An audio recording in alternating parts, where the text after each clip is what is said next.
For those of you who are just joining, welcome. Thanks for coming. We're going to get started in a few minutes.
Okay. Hello, everyone. Thank you for joining. My name is Jannah Hamid. I'm the programs manager here at the Center for Book Arts. For those of you who are joining us for the first time, thanks for joining. We are an arts organization located in Manhattan, and we are a space dedicated to exploring the book as an art object. We host exhibitions, poetry readings like this one, classes, and a number of different programs that we've been hosting online since the pandemic. And if you're joining us within New York or outside of New York, feel free to let us know in the chat where you're zooming in from. And if you could, if everyone in the audience can keep their videos and mics off during the event, that would be greatly appreciated. Thank you. So the Broadside reading series features 6 writers from various backgrounds and writing disciplines who collaborate with the center's artists in residence and other community members to create a collection of limited edition letterpress printed broadsides. The collaboration explores the relationship of text, image, and design, incorporating the artist's visual conveyance of the writer's poetry and prose. This season's readings are curated by Joey De Jesus, who will feature this evening's poets, Leila Ortiz and Zefyr Lisowski. Following the readings, we will hear from the Broadside artist Faride Mereb and Keith Graham, who will present and discuss their Broadside projects. Programs like these would not be possible without the support and encouragement of our audience, our donors, our students, our instructors, our friends. So I highly recommend, if you're not already, that you join our community by becoming a member, or by donating or taking a class with us. All of that support helps us continue programming like this. I'd also like to acknowledge the support from the New York State Council on the Arts with the support of Andrew Cuomo and the New York State Legislature, and by public funds from the New York City Department of Cultural Affairs in partnership with City Council. Now I will introduce Joey De Jesus, who will moderate tonight's series. Joey De Jesus is the author of Hoax, published by Operating System in 2020, Knocked, The Threshold of Madness, published by Atlas Review in 2019, and co-author alongside Sadest Lines of Writing Voice into the Archive, Volume 1, edited by Jennifer Tamayo with support from UC Berkeley's Center for Race and Gender. Joey received the 2019-2020 BRIC Art FP Project Room Commission in the 2017 NIFA NISCA Fellowship in Poetry. Poems have appeared in American Academy of Poets Poem a Day, Artist Space, Barrow Street, Bettering American Poetry, the Brooklyn Rail, Brooklyn Magazine, the New Museum, the Newtown Literary Review, Southern Humanities Review, Cemeteries, an anthology of Dominique Levy Gallery, and elsewhere. They've performed in Art Omi, Basilica Soundscape, the New Eurekan, the Poetry Project, and elsewhere. They've performed in Artist Space, Basilica Soundscape, the New Museum, the Poetry Project, Art Omi, and elsewhere. So now I present Joey De Jesus. Thanks. I should send you something that's much shorter. I don't, yeah, sorry about that. Hello, it's a great honor to be together tonight, and thank you to the Center for Book Arts for allowing me the opportunity to bring together these readings and these, I think of them as like family functions. The Center for Book Arts, I first learned, really fell in love with this space when I saw Sui and Juliet Lee and Douglas Kearney perform there, and there were these beautiful concrete poems on the walls, and I was just totally mesmerized. And then I had the honor of being invited to do this myself as a reader. So the opportunity is just real. I feel really privileged and honored. Especially, you know, Center for Book Arts once donated like a huge assortment of broadsides to Apogee Journal for our fundraising efforts years ago. I think it was like Young Mi Kim was reading and David Mira. And it was just such a beautiful gesture of solidarity and support. So I just, again, am so grateful to the Center for Book Arts. So yeah, I'm coming from Canarsie, Lenape land here in Queens, Ridgewood, Queens. And it is my honor to introduce Zefyr Lisowski and Leila Ortiz, two of my dearest confidants in the world. And yeah, I'm really excited for you to experience their work. Zefyr's gonna read first. Zefyr and I met years ago when she came to the rescue to co-edit the journal that I work on, that I reference, Apogee. And it's just been such a privilege these past years to just work alongside you, but also for all the support you have committed, you know, to life in New York, to the betterment of our lives here in New York. Thank you. So let me read your bio to keep it, because you know, you did a lot, you've done, and you do a lot.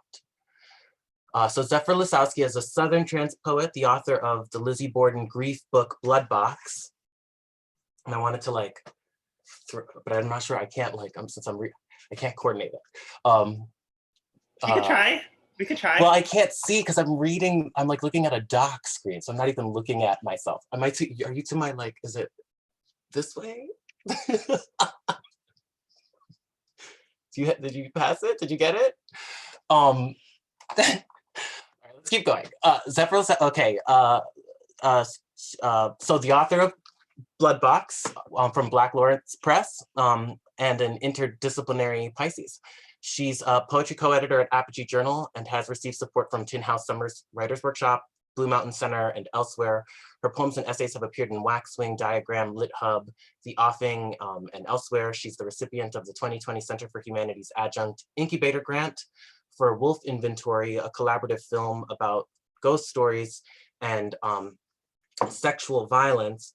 And the broadside that Faride Mereb made is out, I'm not going to show you the book because we're going to celebrate, but it comes out of the book, Poem in Which Nothing Happens. And it's just absolutely stunning. So Zeph, I'm going to hand it over to you. Thank you. It's such an honor to be to be reading as part of this series, to be in your company, Joey. Really quickly before I get started, just in terms of accessibility notes, I prepared an access copy of everything that I'm reading. And I just pasted that to the chat. So if you want to follow along, you should. I tried to include approximations of what I'm saying, of my comments in between poems as well. If someone, I'm not sure if anyone's watching on Facebook as well, but if one of the Center for Book Arts folks wants to paste that there too, that would be great. But thank you. I'll just jump in there. I'm excited to be here. I'm excited to hear Leila read too. Everyone can hear me, right? My voice is audible, as clear as, it can be over a Zoom connection. Yes, thank you, great. After I become well, I throw myself into the well hole. I spent years not remembering, and once I did, it was a riverbed. It was a flood. It was high water jeans. I spent years trying to become a little saintly girl, and threw my cell phone into the French Broad River, threw my cell phone down the well, threw my throw up in my hair. Are you listening? For a decade, I devoted myself only to beauty. I worked at it, made a poem about my beauty, made many poems about my beauty. What can we do with the beauty that's done unto us? I've tried to be a better person and failed. Do you remember the woods? My favorite artist said, I've tried to be a better person and failed again and again. He said it on 15,000 separate pieces of paper, and this is why he's my favorite artist. Painted millions of girls, and they all look like me. Blonde mop of hair, thin angel of a dicklet, torn bright rompers, the flood of them. Do you remember the woods? My favorite artist painted until he died, which presents a logical sort of end to it all. And what you did in it, do you remember what you did? In the woods, I throw my cell phone down the well. There's no toilet nearby, so I threw my throw up in my hair. I lace up my boots and undo my entire body. I don't need to tell you the ways I have failed. I've tried to undo it all, but my little gender squeezing into the well hole. And do you remember what you did? It was an abattoir. It was a well hole, a grove of laurels, your hands. I've given up on beauty, but when did the betterness leave? Maybe after we give up on beauty, we enter a better world. The well, the water, the birds calling. Maybe in the better world, it smells like peppermint, where we get justice for all the years we wore high water jeans. All the justices still clattering on. We are in the woods. I am talking to you. Look at my dazzling eyes. Do you remember what you did? Maybe in the better world, you're listening. I throw my cell phone in the well. Maybe there's no remembering at all. I want to take my headphones off, actually. Y'all can still hear me, yes? Great. This is the poem that's a broadside. It's about patricide. A poem in which nothing happens. August 3rd, 1892. Lizzie Borden, Fall River, Massachusetts. First, an ache, then click of finger on latches. I never write about my sister Emma, who's never at ease in this maze. I mean house, I mean spite. She says, we have walls to keep secrets and locks to hold them tight. Father is away most days. Our home looks like this regularly, but in my dreams, it's even more monstrous. Walls peeling like curls of whalebone. I'll be 32, which is also a type of box. I walk the thin floors of my bedroom every day, hearing the bicker and creak of the house. The only relief we have is supper, another geometry, another violence, too.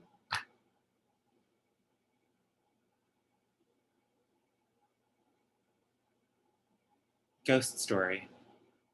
My father didn't do anything, but that is my point. How we are haunted and haunt everything closest to us. How many people's fathers did. My clothes were gray.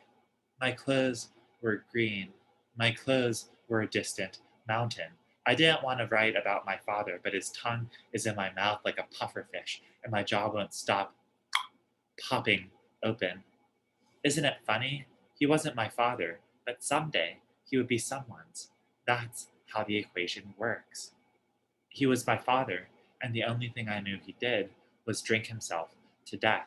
I wore ash at his funeral, but how many fathers? How long will this go on? We have a campfire we built to sit around.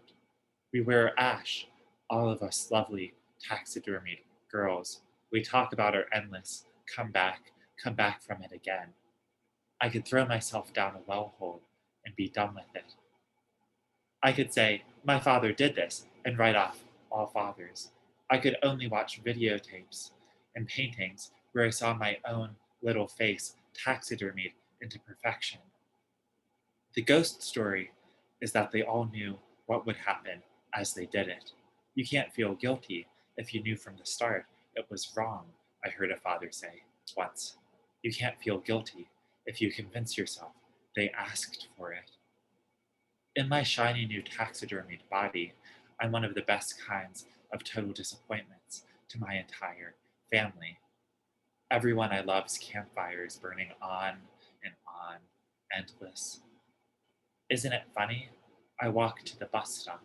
I walk to the convenience store. I walk further again and still see all the fathers. I see the men who did this to me, and I know they will all be fathers. Y'all doing okay? This next poem talks a little bit about sexual violence, violence begetting violence.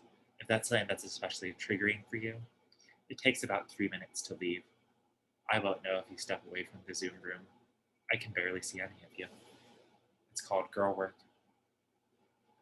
And this is what I say to you. A girl is a kind of work.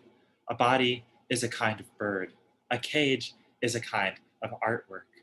When I saw the man's body, I said, oh, what a beautiful body, and feasted with my eyes. I fisted with his tongue. I tasted the salt of the rim, his hands so very pink. When I clipped the wings of my beauty, I put them in a lockbox and did not let them out until they were good and dead. When they were good and dead, the man's beauty became overwhelming to me. I know the feeling of cramming your flesh into a closet for 17 years, the hunger of being a dead girl in a sea of dead girls. When the violations began to emerge, I was in my last year of college, had just turned 21.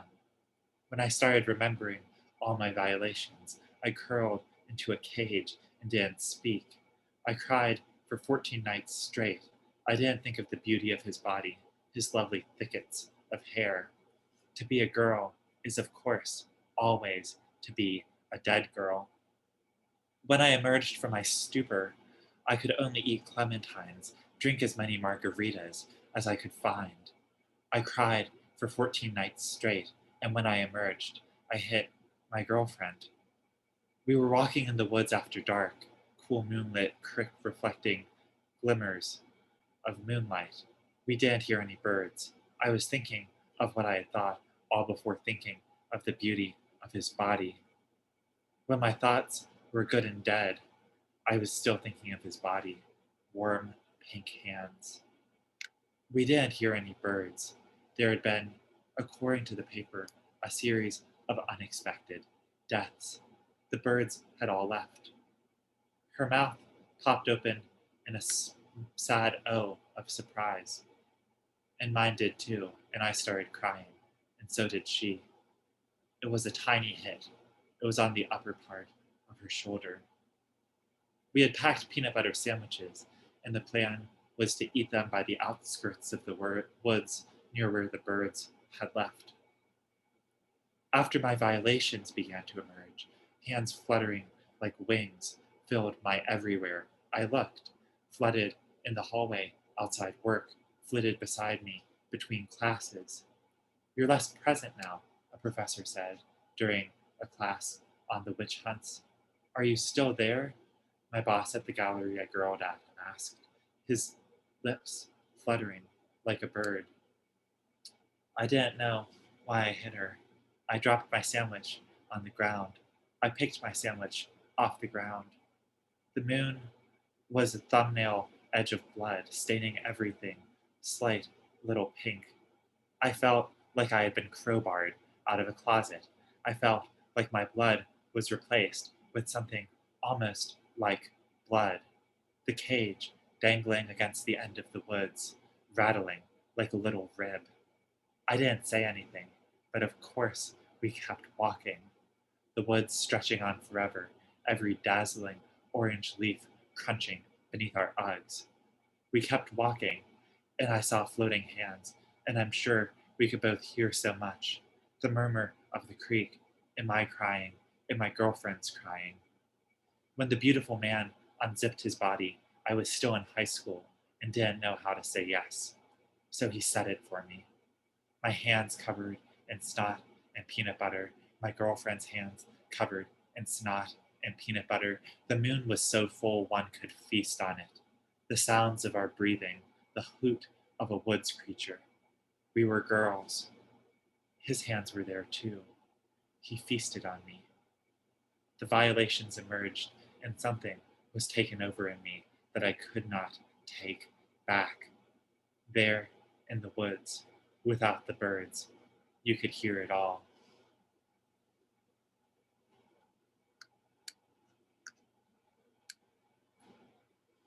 It's the 1 year anniversary of this book that I wrote, Blood Box, and it's a hard book to talk about.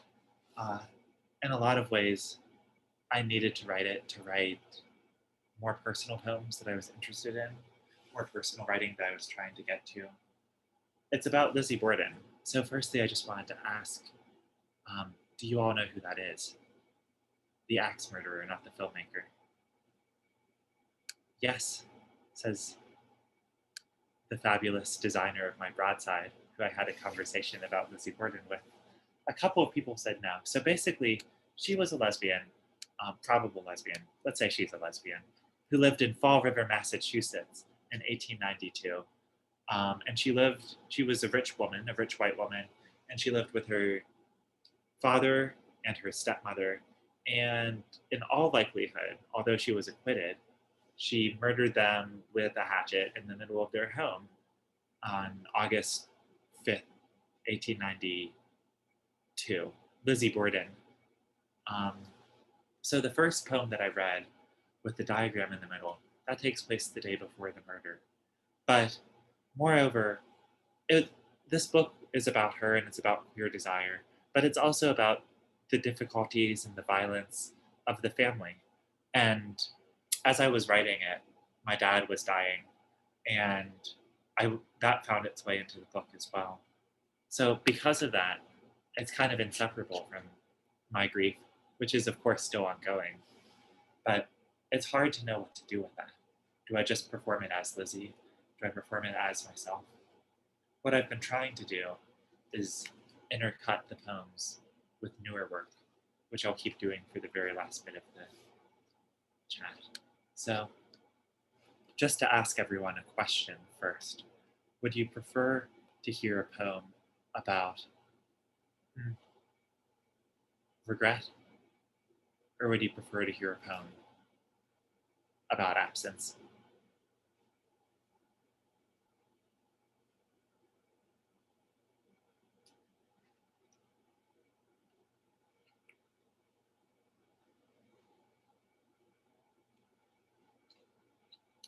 All right. A couple of people have said both, so I'll intercut those too. But I saw absence first, so I'll start with that. This is, always takes me a second to find poems in this book, even though it's very short. Never quite know how that works.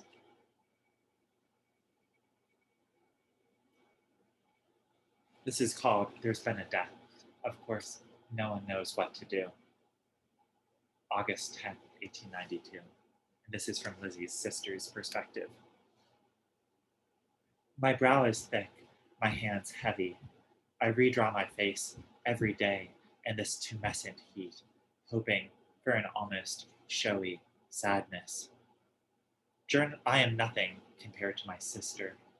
Journalists say remorseless to describe her rouged visage, as if a painting only exists to create new emotions, as if kindness were an aesthetic choice. If there was anything Mrs. Borden knew, it was that, the way she buried those garden pears inside her pies, face powdered into blankness. How can any of us compete with her secrets? I tell Lizzie, of course she knew what we said of her. She knew everything. How molasses covers up the festering sweet of rot, makeup, lockbox, little hole in the ground. Grief is made by its performance. Am I bereaved? Look at me. I wear my suffering on my skin. I wear my skin on top of my other skin.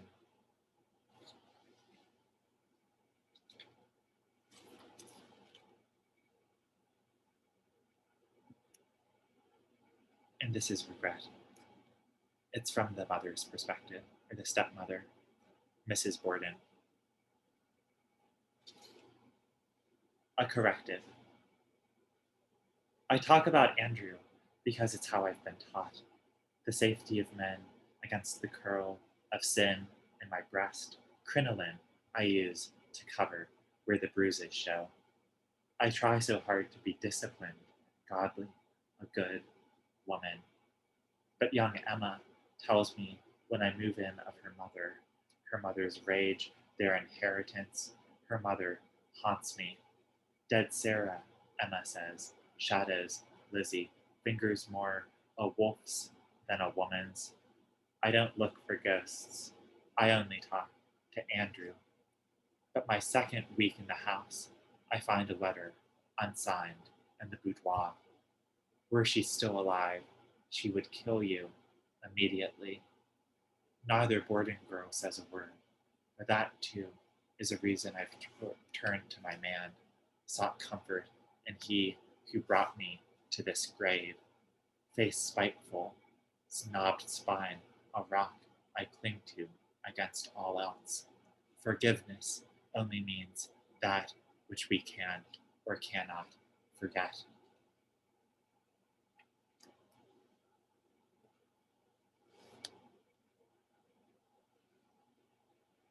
Yes, I see that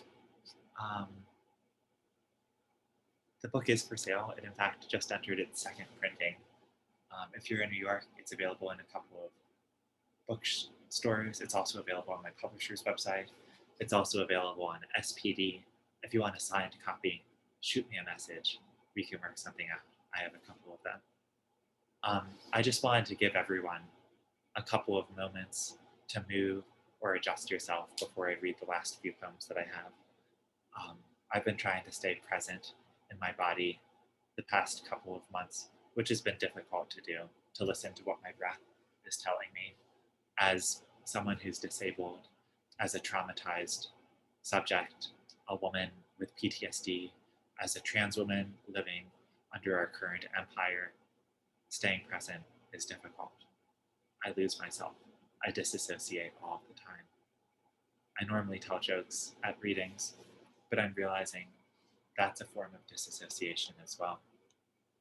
So I just wanted to give you all a second to move or adjust yourself or stretch out whatever part of yourself or your body is the most comfortable for you to stretch out right now. I'm going to end by reading some new work, and I'm really excited to hear what comes next. This is from a long essay I'm writing on ghosts. It's called Seance. When I was a child, I had a book that I loved about a famous, very large house in the mountains of the state I lived in. It was about the Biltmore house. It was called The Biltmore Ghost. In the book, a series of children, none of whom come from money, travel to the Biltmore house and, surprise, find the Biltmore ghost. The ghost is friendly, a benevolent, rich man. He flits through the walls of his home. He has so much that he loves in his antique, ghostly dinner jacket, pockets bulging with the opulence surrounding him. I read this book again and again, picture living in a famous and very large house, pictured wearing friendly, rich people clothes, pictured my luxurious peers, the wealth lurking in the food pantry. I've never had access to enough wealth or property to consider the possibility of my own becoming a ghost. An idea I have about hauntings is that they so often are in mansions because the idea of wealth is repellent to most, even if they cannot admit it. So a ghost appears to admit it. So a loathsome thing crams itself in there. Of course, as a child, I was enraptured by it all. I pictured being surrounded by so many kinds of food I would not let myself eat. The trappings of money, even dusty with age, have to leave some part of themselves behind when the body has gone away. The ruins of money are hungry for what cannot be named. I read the book again and again, staining it with my greasy, dirty fingers. "We love your beautiful house," the children all shout at the ghost as he shows them his beautiful house. The smoking room, the hidden passage to the second smoking room, the dining room table, the second dining room table. A ghost is something that lingers. 2. The first haunted house I stepped foot in as an adult was a land trapper's. It was a hunting lodge. He had a collection of all the skins he hunted. He was a man who bought all he could manage. I think of the house as a land trapper's and that he trapped animals on his land, but also how, through deeds and acquisitions, he trapped the land as well. He trapped it in a big rusty iron gate in a house made of more wood than I had ever seen in my life. I saw the house as a young adult and was brought there to diversify the aesthetics of what they had to offer. I was there on a writing retreat, and they were happy to make me a home. The land trapper bought a lake to make it his private lake. He flooded a town to make another lake. He let his deer run wild among his privates, and then he tried to kill them all. I have no clue where he intended to put his dead deer, but they filled the rafters of the place. They covered the mirrors, the furniture, the mantel above the delicate dining room table. The house was big and made of wood, and I ran into the woods there. My body was starting to get sick, so it was one of the last times I could run in the woods, my feet crunching across the sticks of the forest. Without realizing, I brought all the ghosts from his loathsome traps into the house. I even brought them into the mirrors. They'd stare back.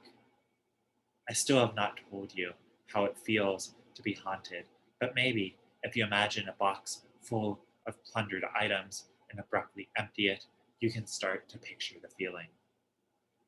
But what if the items are your own? But what if you were the one who did the plundering? A haunting is a hidden autobiography. It can happen anywhere, with or without ghosts, lying bare what was trying to hide. There is nothing exceptional about what the trapper did or the institution that brought me there to his beautiful house. When the spirits first arrived, they were not floating. They were everywhere. Thank you.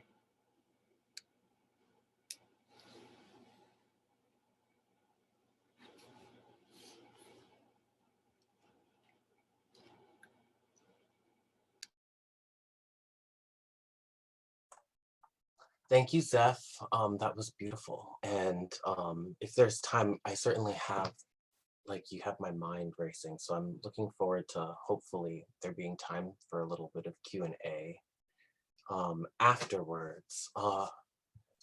Yeah, just I'm thinking about what you said about like association and dissociation and like this moment that we're in. But also the importance of what we're doing tonight, coming together to share in this love of literature and each other's work.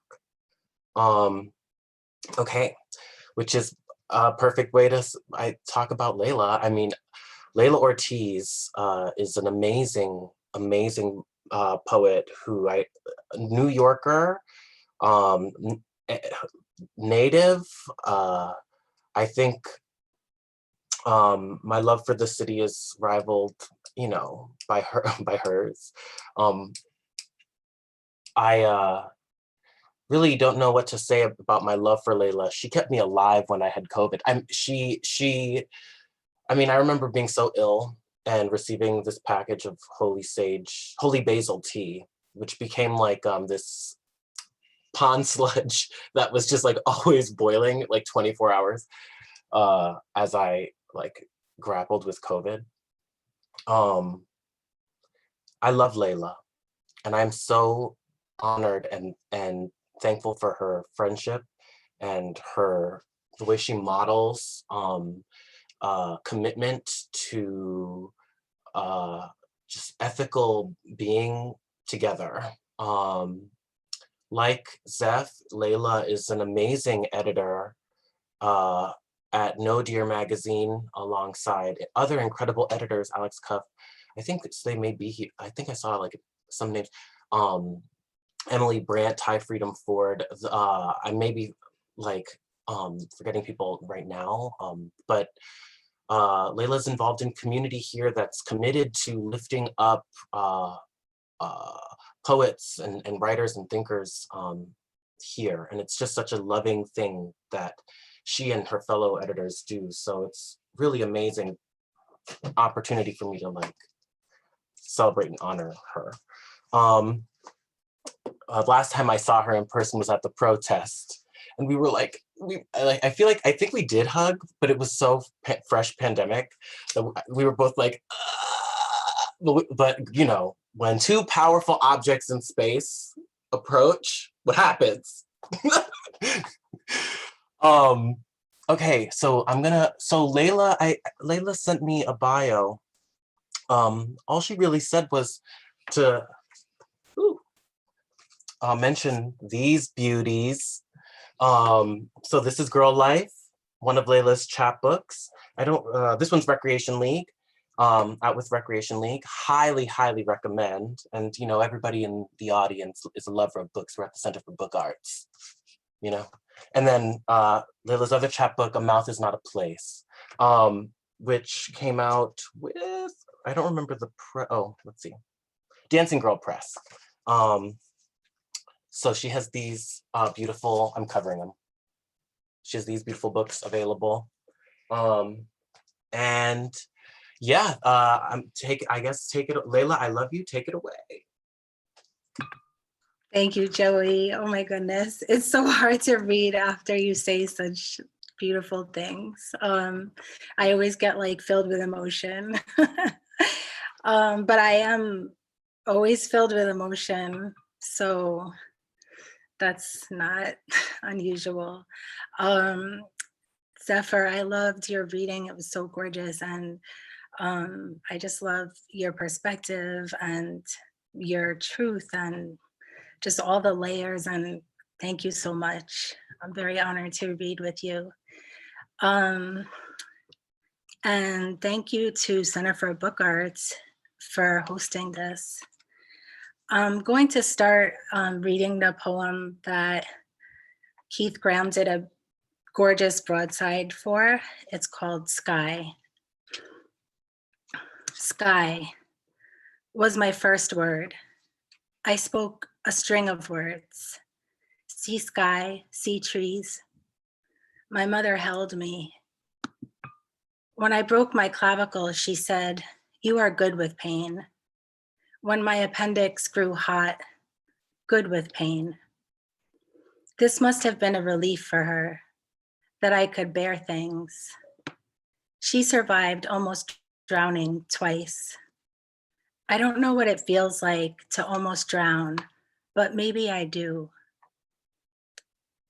I talk to myself in public places. I talk to myself in my bed at night, and sometimes in the morning. I whisper, I hate, and I wish, and I'm so. This is to say, my body cannot hold certain things, and I speak demons into air to try and purge them, but sometimes it gets worse. I can crawl into very small spaces, but then I don't feel like I'm going to live. Once in a hospital bed, after they removed my appendix, there was a man who hovered. He said nothing. His smell was funny. I do not remember. I was sick in a hospital bed. I showed off for my friends. Then there were times I ran and ran and ran.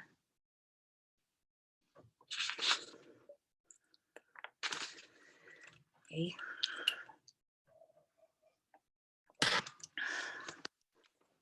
This is a comb. This is the president tweeting. This is my fake white tree. This is my name spelled correctly. Someone complimented me. Then I got dissed. There are ghosts slipping between my fingers. They are wringing their hands. I want to hole up in my place and never come out. I want to call my ex. Here are some bitches who think they're punk rock. When I say bitch, it isn't gendered this time. Here's a sock without a match. Here's a person who really doesn't care. Here's a person who wishes desperately to care, but most of all, to understand. This is someone showing me a poem. This is me feeling shame. When the poets talk, I want to participate. Here I am trying to participate and exaggerating myself as a protective measure. It is still me, but performed. The realer me sneaks in. I'm getting pissed and trying to stay cordial. The ghosts are drying their hair. I am underwater. I want to come up for air. This next poem I wrote recently for the St. Rocco's Poetry Collective in Albany, New York. They have a reading series and a radio show, and they did a call for like an anti-Columbus Day call. They asked people to send work about toppling monuments and statues. And I hadn't written anything in a long time, but I really wanted to write on that theme. So this next poem is what I wrote for St. Rocco's Collective in Albany. Statue of myself with 80s song lyrics. I topple the statue of myself, the statue of myself, the statue of myself. Too long ago, too far apart, she couldn't wait another day for the captain of her heart. And if that statue crumbles, let it crumble, because the past is dead and so is the future. I drape a chain of daisies over my dead neck, the stone of me long gone. I am water now. And the statue of my brother, let me sing to it before we throw it over a cliff. I will sing to the statue of my brother and his asthma will be gone.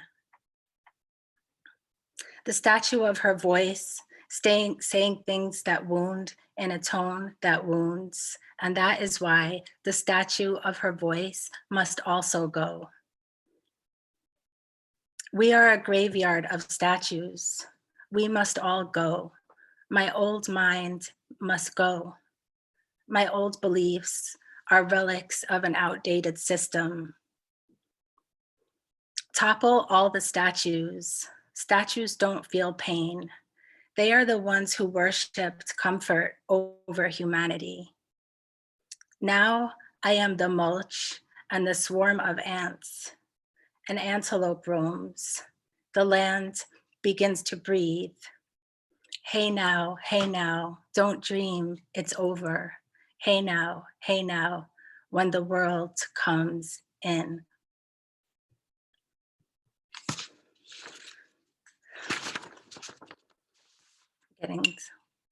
One second.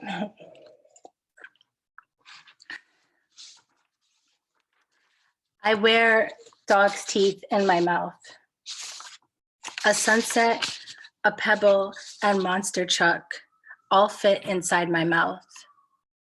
Inside my mouth is a family, a village, a funeral. All the people in my mouth are singing. Don't chew, please don't chew on us. But my mouth isn't vicious, just anxious. And besides, my mouth is a flower. And what about rib cage, lungs, liver, the bile in my belly as I watch TV? How can my mouth retain dignity when its corners droop or food is too salty? My mouth is a foghorn seeking its way in the fog. Birds get caught in the grief of my mouth. They stay a while, then die. My mouth refuses to release them.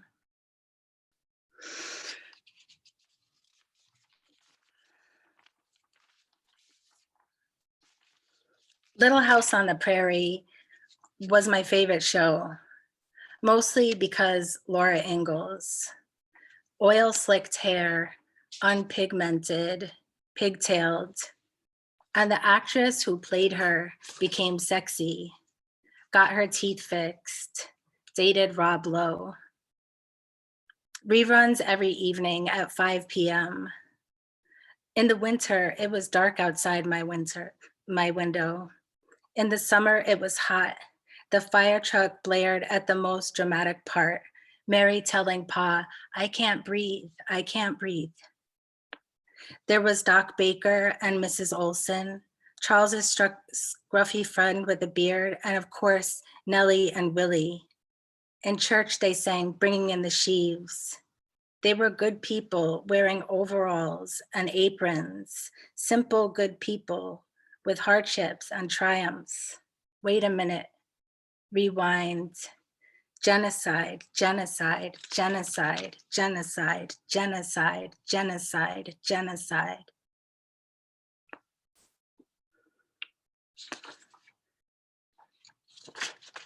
This next poem, I was using the form of the golden shovel, which was the form that Terrence Hayes created, and using Gwendolyn Brooks' We Real Cool.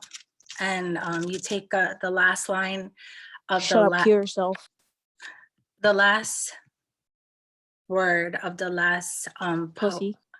I'm sorry, somebody's like coming in and talking to me right now. The saddest lines your ass. after Pablo Neruda. Coming to ride. The saddest lines are ribbons in my hair tonight. In my lamp-lit kitchen, I sweat worry, puncture a can of heavy cream, write to-do lists and ignore them. The horizon of this splintered winter, saddest on record. Trees bow their heads in lines. I sip a cup of wine, write myself a note. Don't worry, you're okay for now. Hibernation is an example of coping. How else can I breathe the sharp darkness of night? My laptop is full of cold light, all the shattered news it brings. And another thing, call me blue. My heart is a cluster of stars. Something dear to me is dying. I shiver like a shack in wind. Maybe the mind is bridging distance. Yeah, I heard that too. And it was like, since I'm wearing my headphones, I thought it was like just in my ears. So I didn't know.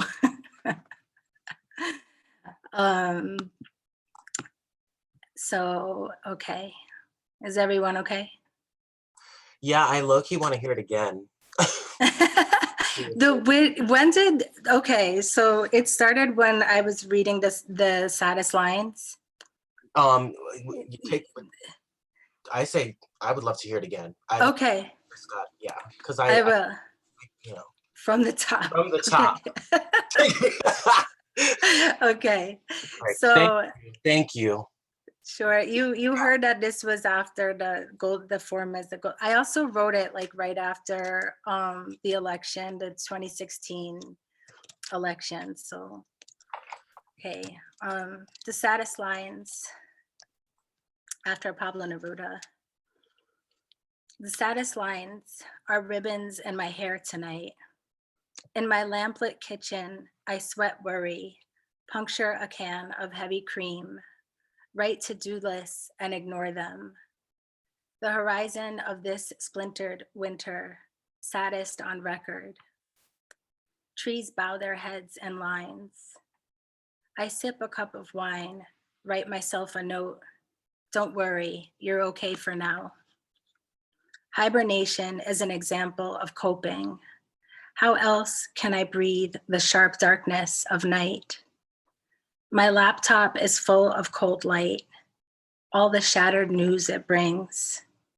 And another thing, call me blue. My heart is a cluster of stars. Something dear to me is dying. I shiver like a shack in wind. Maybe the mind is bridging distance. The next poem it was born from a workshop I took through Apogee, their writing resistance series. And I took a class with Raquel Salas Rivera, and it was on decolonizing our writing. And I wanted to write something about assimilation from my Puerto Rican heritage. And I wanted to just take a look at that and heal from it. Puerto Rico is a colony. I told my grandpa not to turn wise into jays, forced him into, away from, lonely, forgotten.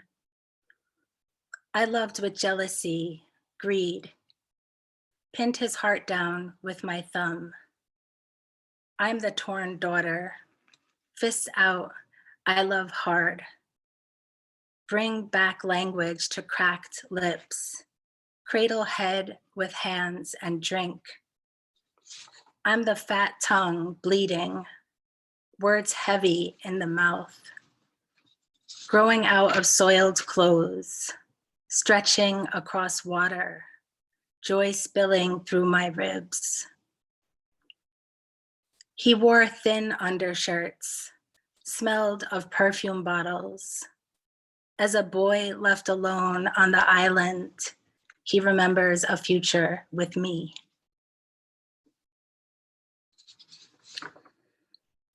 Okay. Fear manifests in stomach aches, forgetfulness, loose stools. I like to wear ballerina skirts, smear my face with glitter. I grow my hair as if beauty was the antidote. Beauty is a scam. I sometimes think I'm tougher than I am. I'm a shit talker, afraid of my dog. I've done horrific things. I used to be a cutter. I spit in my brother's face. My friend once told me, be nice to yourself. I wish I could listen. See how quickly my anger turns inward? My cells wear boxing gloves.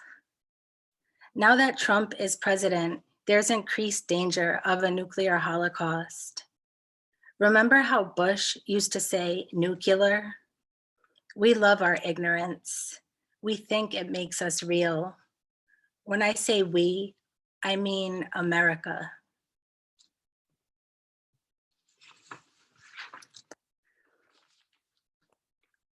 Take that. Don't breathe. Take that blade and stab it into dirt. Motherfucker, drop it. My eyes flower sockets. Your two hands boulders and rotted earth. You sprouted my heart like an overripe sky. Sun spilled like a bitch over blue. Your bloodstain an ember, swelling surrender.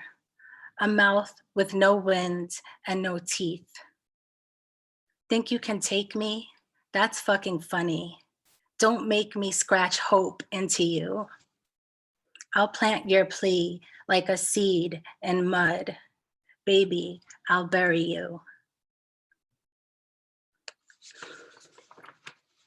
I have 2 more poems. So thank you again. This is really beautiful. Everything I ever loved. It's amazing.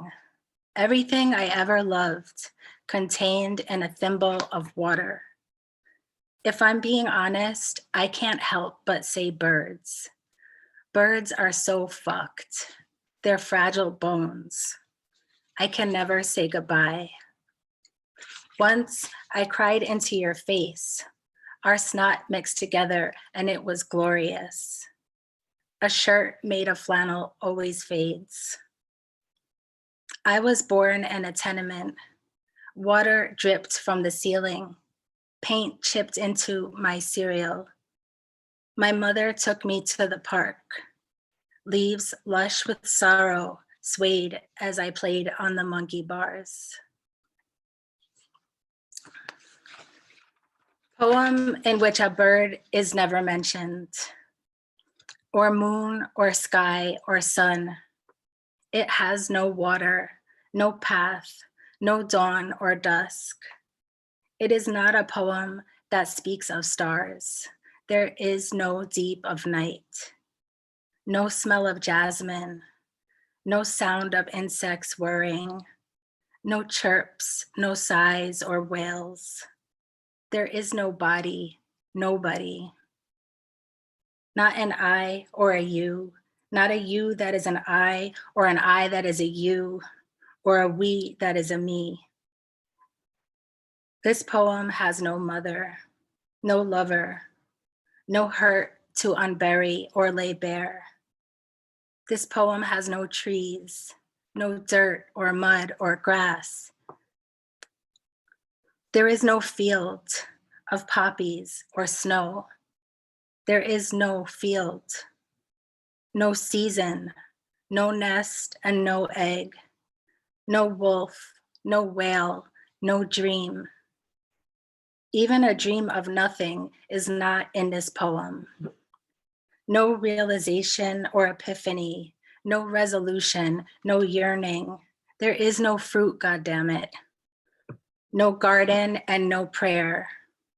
This poem will not tell a story. It won't be avant-garde. It won't play with language. There is no music, no song. This poem has no storm or blistering heat, no swimsuit, no scarf, no undies, no childhood furniture, no injury, no God, no ghost. Thank you.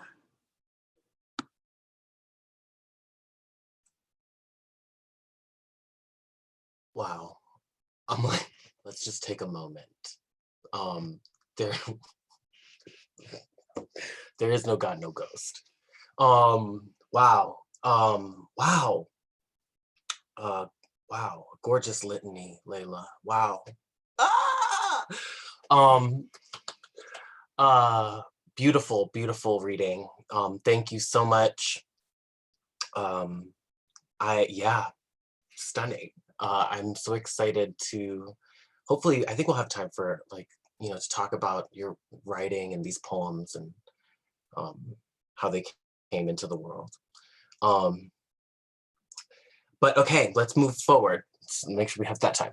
I'm gonna pass it over to Faride Mereb, who, along with the assistance of Montserrat Vargas, produced Zefyr Lisowski's Broadside for a poem in which nothing happens. And then afterwards, Keith Graham will speak about the producing Sky. And yeah, just a reminder that the broadsides are on sale. And you definitely, like, hello, support. So Faride, would you like to speak about producing this gorgeous work? Hi, good evening. Thank you for having me. I'm gonna share my screen so I can show you the process of the broadside. And as you can see, I've invited Montserrat Vargas, who did this broadside with me. She did the embroidery. So we basically divided the presentation into parts. The first part, I will be talking about all the beginning of the process, and then I will share some videos while she discusses or tells you about the experience of the actual embroidery and choosing the threads and everything. Does that sound good? Okay. I also would like to apologize because I think the troll entered the room because of me. I tweeted the link to a friend to join, and then this happened. So most likely I did it. So sorry. Not your fault. I'm gonna share my screen.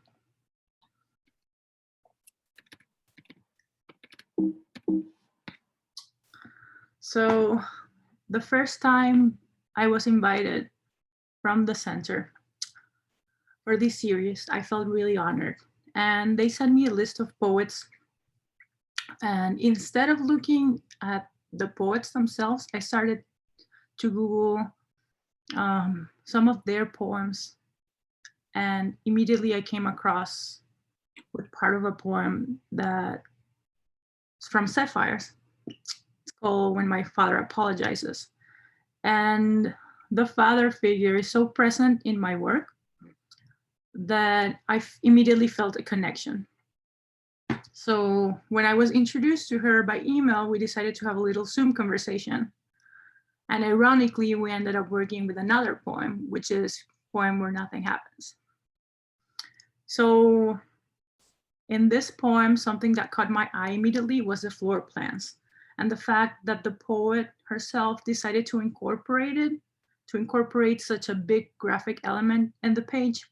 So I started to do a little research and I found actual photos of the house where Lizzie Borden used to live. Being from Latin America, I knew nothing about Lizzie Borden, but I started to read more and I felt really, really strongly connected to the story, especially and sort of like in an ironic way, because of the negligence that was made throughout the whole case, because it was the 1800s, a lot of things were not left clear. And I think that was part of the beauty of the case and the poem itself. Well, after I met with Zefyr, I told her that I wanted her to send me photos of some objects that she had that were meaningful to her. And I also wanted her to write the name of the poem with her handwriting. And one of the main things that caught my eye was obviously this book that immediately I linked to the poem. And all of these titles that you see on the right and her signature, which I loved. And I love that each one of these looked like they were handwritten by a different person. If you even see the descendants of the G's, they're all different and particular in some way. So I really wanted to incorporate that somehow within the design. The first draft that I made, one, I based on keeping the horizontal or the landscape aspect to the blueprint, and the text was only on the top. And I wanted to keep kind of like an empty space that the eye could do, I don't know how to say recorrido in English. The eye could travel. Like a journey? Yeah, the eye could make a journey throughout the composition. And specifically because I was doing all the typesetting digitally, it also meant that the proportion that I was seeing on screen, it wasn't necessarily the one that was going to be printed. So the other aspect I also wanted to incorporate was that the poem talked about a maze and sort of like being trapped, and I wanted to portray that composition-wise. When I sent these to Zefyr, she immediately replied like she loved it and everything, but she was wondering if the title could be typeset on the serif font as well, which is a font by Robert Slimbeck Jensen, Adobe Jensen. And I think at this point, there was kind of like, it was kind of like a breaking point, but in a good way, in the sense that we're very much encouraged everywhere, art school, design school, the center, everywhere, to express ourselves through the work that we do. But I think that what enriches my work the most is collaboration. And to me, it was really important that the broadside came to life in a way that the author felt that she was portrayed in it, not something separate from her perspective. So the broadside ended up looking like this.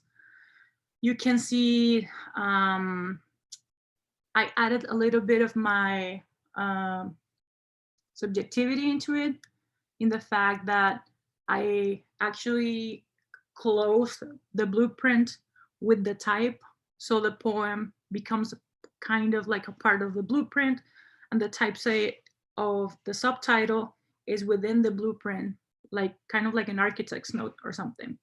And all of the blueprint I digitized, made it into vectors, and then nothing in the title I crossed over. Then as I worked on this, my idea was to print it gray on white paper or either black on gray paper. And as I was reading more about the murders, what I noticed was that there were two, one on the top floor and one on the bottom floor. One near the bed, by the bed, which was the stepmom, and the dad who was below by the couch. So since the beds were kind of like surrounded by segmented lines, I wrote to Zefyr again and I said, oh, why don't we put something in there? Why don't we meet and do watercolor on those rectangles? Or why don't we put fabric, you know, kind of like emulating the wallpaper on the Borden house. And she said that because of the pandemic and her partner, she couldn't actually see people, but she liked the idea. So that's where I came across the idea of incorporating photographs, which I think is really interesting because it also talks about the context where this happened. It was the beginning of photography.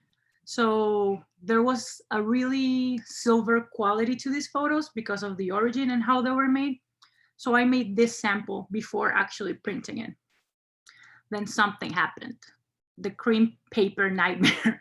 So when we ordered the cotton paper to actually make this into a polymer plate at Center for Book Arts, because we were printing letterpress, instead of white paper, cream paper arrived. And this messed up the entire process of the broadside in the sense that the ink I have thought of didn't work anymore. So my reaction was something like this. And I was totally freaking out. I was calling Jenna. I called my husband, and there was no time to change the paper. And I wanted cotton paper because I wanted like a really indented impression. So Liz Castaldo and I began to try mixing inks that were kind of warmer, kind of colder, and nothing seemed to work. What ended up happening is that we cleaned the press. And to clean the press, after you clean it with the actual chemicals, you have to run some papers through it so you make sure it's clean. And when I saw the indentation on the cardstock, I was like, I think I like this better. So we started to make proofs, kind of like blind stamping, but I decided that we still needed a little bit of shimmer. So when people put it towards the light, it had kind of like a tint in the indentation, and it even enhanced even more the shadows that could project by the light. So here's Liz printing. One of the most difficult things about printing white is that if there's the tiniest thing on the press, it will appear on your on your print. This has never happened to me with other colors or darker colors because you just don't notice, you know, it goes unnoticed. But with white, we actually had to clean the press several times to achieve, you know, pure white. We actually mixed the white with a little bit of other pigments, so we had kind of like a shimmer to it. And as you can see here, there's the polymer plate and the drying rack. That's a white ink. So the result, I have some details here. The result, to me, I really liked it because more than a visual punch was a punch to the senses. This is a broadside that's to be experienced with the hands, a very tactile experience. And here's her signature. You can see the poem italicized throughout the broadside. This is how it looks up close. And then something happened. So the photos obviously didn't work anymore. I already had 100 photos printed specifically for the beds, and then it didn't work anymore. Your eye immediately went to where the photos were. So I was discussing this with artist Erica Morillo, and I was like, I'm gonna die, this is not working, this doesn't look how I want it to look.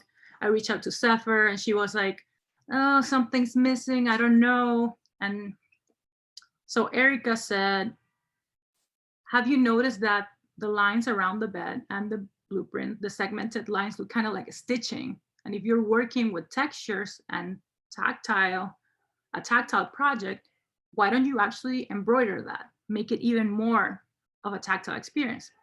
So I was like, that's an amazing idea, but I'm not an embroidery artist.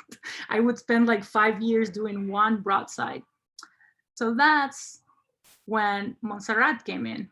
And Montserrat, if you want to unmute yourself, I can continue to share my. Yeah, sure. Hi, everyone. Well, I'm very amazed by all the artists. In the image before, if you can show the one before with the samples of the threads. Well, yeah, I'm gonna start saying that I didn't know the story of Lizzie Borden and I was fascinated by it. Then I didn't know about C either, and I got very obsessed about it too. I know her poetry. When Faride told me about this, what you can see now is like we have to try different type of threads in order to get a texture. So that is what you see in that photo in particular. And then I took some notes from Faride saying, obviously, like the stitching of the rooms. But we wanted to make sure that I really like some phrases from the poem. For example, first an ache or never at ease, maze. So you can see that, for example, I don't know if you can see here, but embroidering is, so here in the projection, you can see that I wrote it in by hand by myself, and then I mark some of the phrases or words that were like more powerful for me and allowed me to play a little bit more. Faride was also very generous, saying that she had an idea, but I could come up with my experience. So we tried first with a thread, then we decided which ones to keep. We tried black thread because we thought that it was going to be black. And what you see in her head is a French knot, which has like two curves. So if you get the the broadside, you will have like a texture on top as well. And I love that it's in the head, obviously, because that is how the crime happens. So one of the things about the Faride's presentation is that I really appreciate, not only as an artist, but also as a teacher, explaining step by step. When you make something handmade, you're talking about something that becomes very political. So one of the things that I usually embroider, I'm an actress and I do many different things, but something that I forgot when I say yes to the project is that you have to hold the paper before embroidering. So you can see here that this magic, which is like you have another layer of sort of narrative, because there is like there are holes that have to be made before embroidering and passing the thread. So actually each one of these takes, I don't know, like 45 minutes to make. The other thing that we notice and we talking about poetry and every single thing that happens when you make something handmade is obviously like the texture of the thread, but as well of another layer of sort of, yeah, the other language that happens besides or behind the broadside, which is like actually another map that you can see. So usually, like, I always try to be very neat with my work, but you might get some broadsides that actually have knots. And knots in the back of your embroidery are completely normal because, come on, you cannot be like untangle all those knots. But in this case, with this poem, it became such a cool material. So I really hope that you like it. I really hope that you can touch it.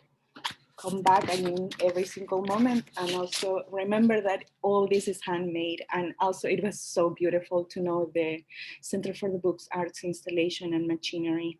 So yeah, thank you. Thank you, Montserrat. So to wrap up, because we don't want to take more of your time, I have a copy of the broadside here.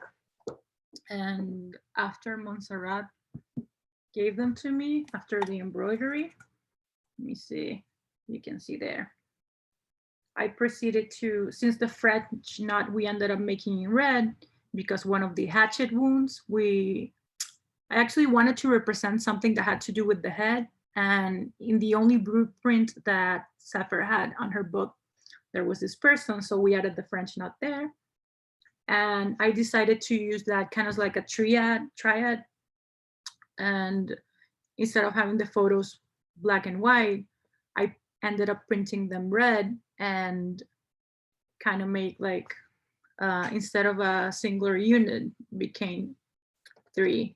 So if you see it from afar, it's just 3 focal points, but from close, it's just all tactile on the cotton paper. And from behind, let me see if I can make this work. You can see all the little perforations and then the entire path that Lizzie might have done or not. So thank you.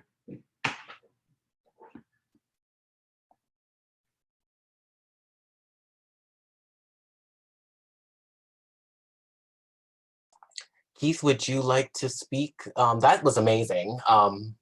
Keith, would you like to speak about translating, transcribing, recreating, reimagining Leila's sky? Yeah, I have to say the Faride and Montserrat, you're a hard act to follow. Can everyone hear me all right? A little louder if possible. Sure.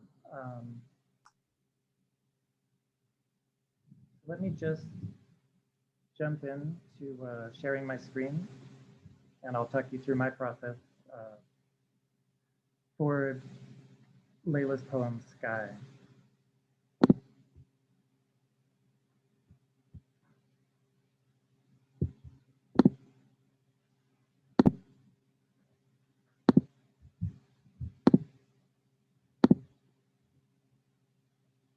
bear with me.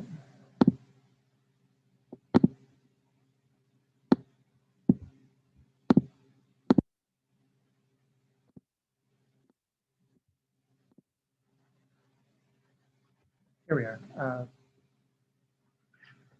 Here's the image of the broadside.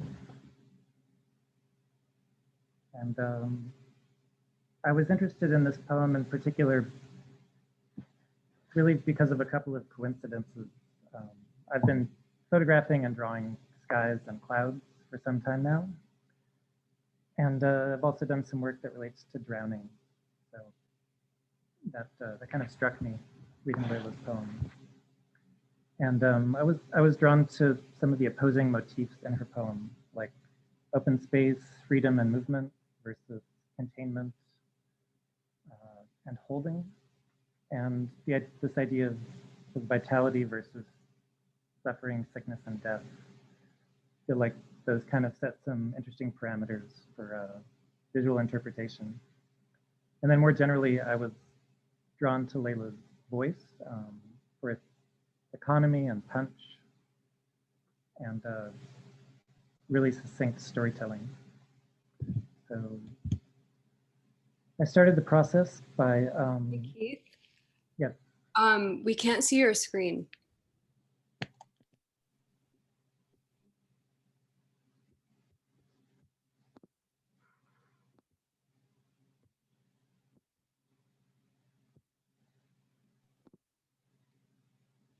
Let me know if you need help.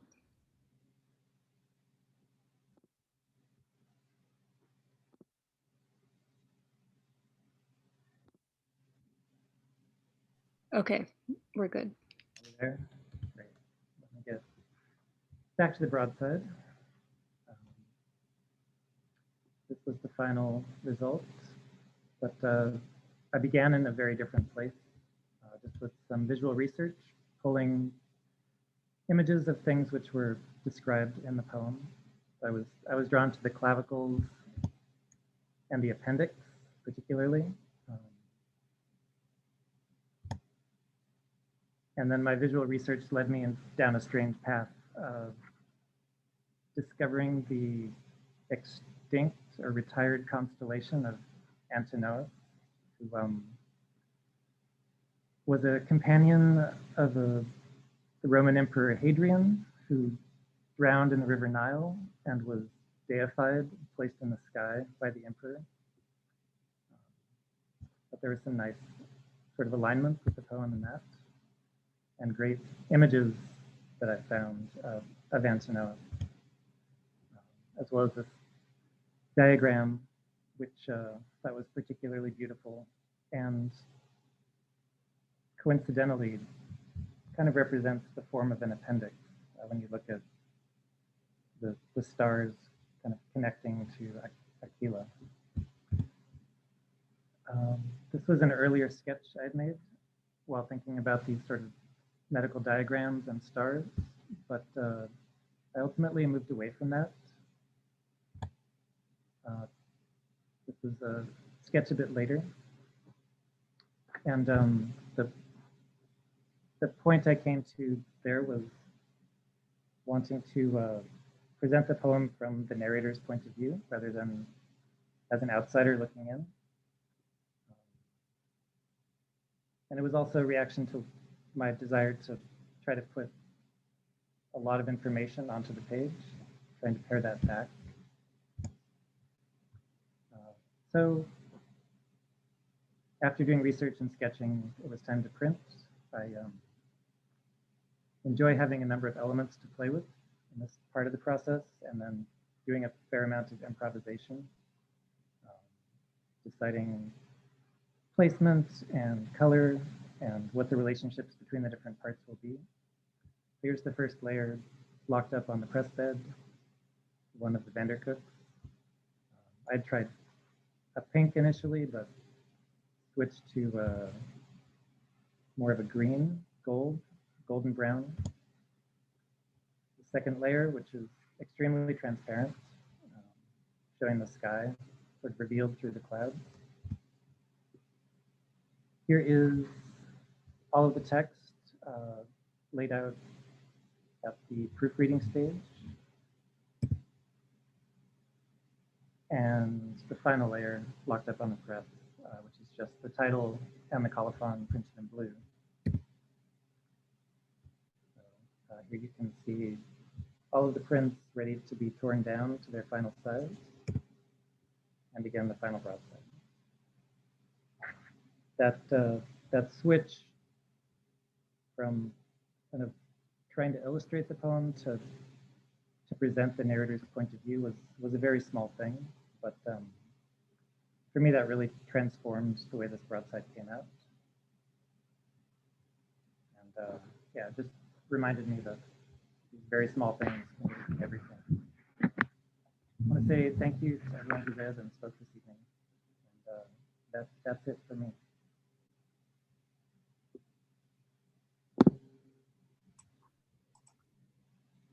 Thank you. Thank you, Keith and Faride. Wow, just so amazing. Yeah, in the chat, I wrote constellations. I was like seeing the constellations on the back of the pages that had been threaded, and then seeing the way you were working constellations in. It's just wonderful to me. And I guess, I don't know if we have time for a Q&A, but we're gonna go for it because I would love to just sort of like talk a little bit about everyone's work. I also want to invite everyone to post whatever sort of, you know, if you have social media so that people can continue to follow your work. Maybe this is, I know we were bombed by these, like, who knows what, children, it sounds like. Naughty children, but yeah, the chat I think is otherwise. Otherwise, I think, you know, if you feel comfortable, if you want just to share your work, you know, in the world, because it would be lovely to all make community, and that's, I guess, what I really want to think about first. But he then mentioned speaking or working in collaboration with Zefyr in this sort of back and forth, and then also, of course, with Montserrat. But also, I mentioned, and then, of course, this whole experience, right? But also, I mentioned that Leila is an editor, and Zefyr is also an editor. And I just, you know, in this time, I was hoping maybe folks could speak a little bit more about maybe an ethical imperative. I think it's an ethical imperative to be working in community with others, to be engaging each other's art in this time, to be thinking really askance of oneself, and studying the way others sort of do it, you know, the way that, you know, as artists, as writers, as thinkers, as beings, whatever we are, you know, we do things. So yeah, I just wanted to like kind of ask that question, like how, if you can speak, if anyone feels like so called to speak about like this experience and how this, and maybe in this moment, for me, these, you know, 3 iterations, these 3 readings, this being the second, is like the highlight, is a highlight, you know.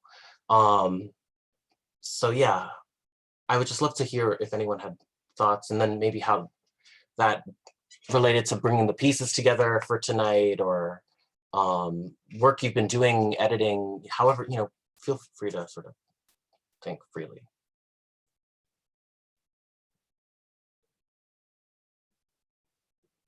This is for everyone.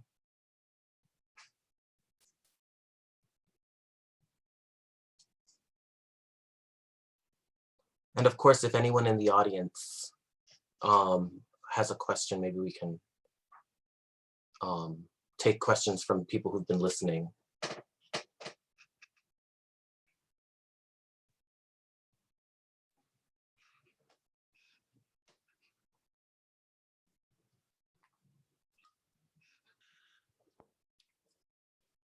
Oh, I see a question here.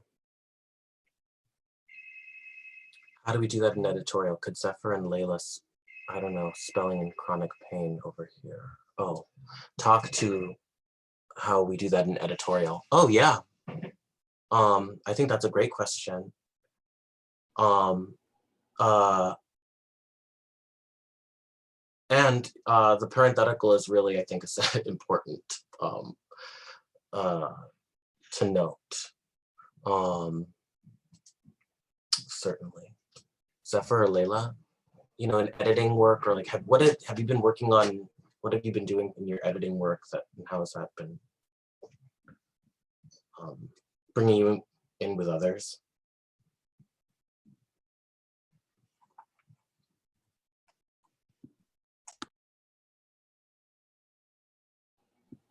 I haven't been editing for a little while, like so it's hard to answer the question because it's not something I've been doing recently, but it was when I began editing with No Dear, it was my first time ever, and I was very, very scared because it's such a big responsibility, and I like didn't want to make a mistake, and I like doubted my own like abilities, and like I think because there is so much like I don't know, like just in the world of editing and like literary gatekeeping, like there's just so many things that I don't like, that I was like, oh, I don't want to replicate that. But I loved No Dear so much, and I loved the way that they approached being in the writing community, and just how much like No Dear was like bringing in, and that's what I like about you, what you do, Joey, is just like always bringing people in and opening the circle, and like not centering yourself, and like, and that's what I think I learned the most. And also like I just really like read with my heart, and I like the way that I just like the way that we can like be together in poetry, like what we're doing tonight. And just I feel so connected when I go to poetry things, and I think it's so powerful. And I just want to always try to create roads for like more people to be brought into that. Yeah, I would like to, I mean, I agree with everything that Leila said. I think, at least with me, with my own editorial work, and I guess with my writing in general, something that I spend a lot of time thinking about is, you mentioned being together, Joey, and I think that's so important, right? But I also think of how, like, in us, where we is created, right? And I kind of feel that to create a we, there needs to be a them. And a lot of times that's politically necessary, right? Like, we want to keep the Zoom bombers out. We want to keep out the, you know, white supremacists, yada, yada, yada, yada, yada. That's those who adhere to existing systems of power that negatively affect those in indefensible ways, right? Those should definitely be part of that. But who else? Where else? I feel like, especially in kind of literary world, there are these other lines of privilege or of distance that this us-them divide tends to fall upon. And in my own editorial work, it's so important in constantly thinking about who are we, and this is a conversation that we constantly have at Apogee, like, who's being included, right? What are the terms of the inclusion? What's the language being used in the call for submissions and the ways that we're reading the work? And all of these sorts of questions that impact the we that we're building. And I think part of the reason why editorial work can be so powerful, if you're sort of approaching it with that mindset, is it doesn't fully dismantle the system, but it's a way of questioning these norms that I think inform larger political work, inform larger personal work. I feel like I'm a better person, and certainly a better writer for engaging in this kind of stuff. Yeah, I mean, you did it tonight. I will definitely make sure that we have, this is on me, an accessible text so that everyone can follow along for the next reading. Like, thank you for that gesture and reminding us of this, like, how these, like, us produces thems. Faride, you wanted to say something, yes? Yes. So I think that Leila and Zefyr, both as poets and editors, have a huge work ahead, just because they also produce literature, they also write. I think in that sense, how far do they go with what they edit, and how far does their subjectivity go when editing? Because in my case, when I edit, I feel like I get off the hook so easily because I don't write. I just receive texts and basically select or, polish them up a little bit, but I don't write. So I have sort of like a separation, sort of like a distance with the texts that I feel poets must have a really hard time doing so. So I do wonder how it is to edit from the poet's perspective. And if you could both talk a little bit about that, I would be really happy.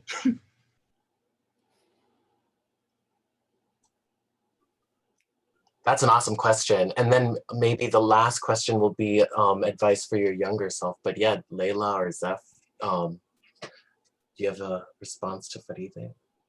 Just gorgeous. Yeah, I love that question. I think it's something that, at least for me, I'm always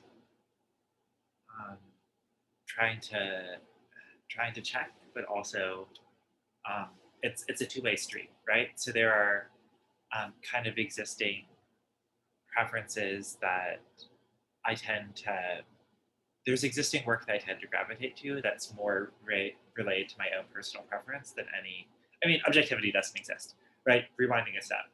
There's no such thing as like objectively good art. There are like collective standards, yada, yada, yada, but there's not objectively, I don't really think that's a valuable distinction to make.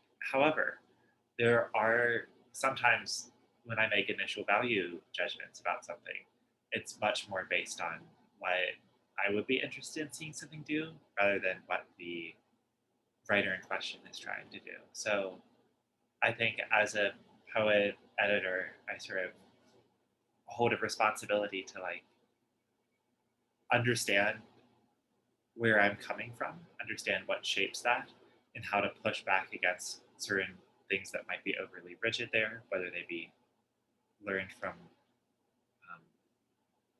wherever I learned them, right? And as a kind of result of that, I think anything that gets you thinking about yourself in a more critical manner, as long as it's not to tear down, I think that's helpful, and that leads to the writing and the living sort of changing and growing and altering as well.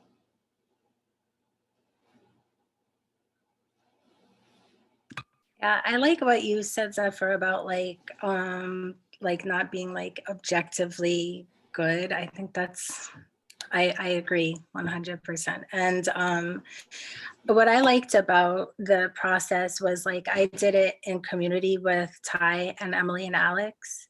And so we would like talk about the poems and we would like read them aloud and like, just like get the feel of them. And I love poetry. I love poems. And it just like would fill me up to read all these beautiful poems. And, people are like sending you a piece of their heart when they send you a poem, and that's like that. It's so like to remember the vulnerability of sending in work and like just respecting that.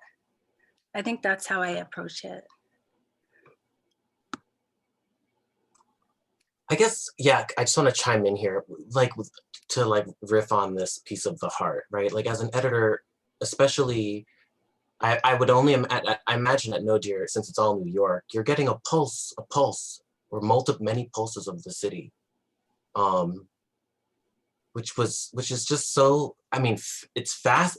As a poet who ran for office, it's fascinating to me.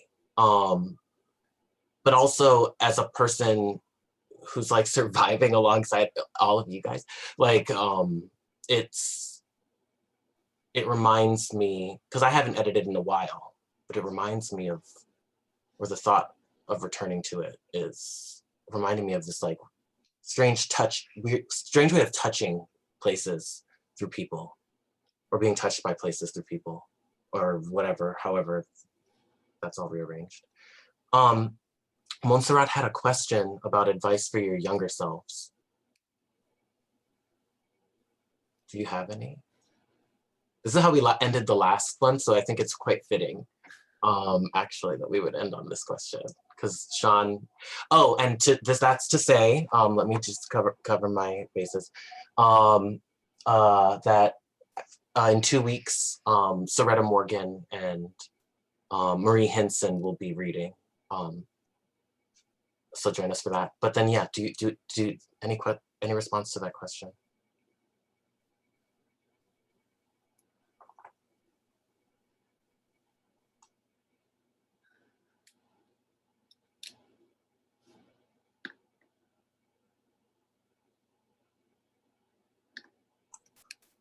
No advice for the younger self. Right now, I mean, I understand right now. I feel like if I start to give my younger self advice, like it's gonna get deep. Universe will explode. Like, I totally get it. I totally get it. I mean, it's exciting though. You know, in 2 weeks we'll be back together, and the election will be together in the aftermath. So it'll be good to check in again in 2 weeks time. You know. Yeah, I also think if I were giving my younger self advice, it would be I don't know, like a deep mine shaft to go down. But I don't know, a lot of what I came to in poetry, I mean, I love the sound of it, I love the presence of it and the way it brings people together, but writing for me was initially a way to survive. It was tied to, I don't know, a disruptive or abusive home environment, growing up queer in the rural South, all of these sorts of things. And like writing became one way to get through this. So I guess I would just tell myself that I got through it, you know, not in some sort of Dan Savage, it gets better way, but no, but keep writing, keep writing. Going. Exactly. Keep writing. Which is, I think, good advice for us throughout the week, like to carry us throughout this hellish, the hellscape that's forthcoming. But we're here. Yeah, I think that's good. I would love to keep talking forever with you guys, but I think we have to end the convo now. So I just want to thank everyone for joining us, and register, get your little link for next week on Marie Hinson and Soretta Morgan, who I think a couple years ago fled for the desert. I mean, I know she fled for the desert, but I don't remember exactly when. Two just extraordinary poets that I love dearly. So yeah, thank everyone. Thank you all for joining. Get your broadsides. Support the artists. Thank you, artists. And good night. Good night. Thank you, Joey. Thank you. Yay! I'm seeing all the things ordered. Wonderful.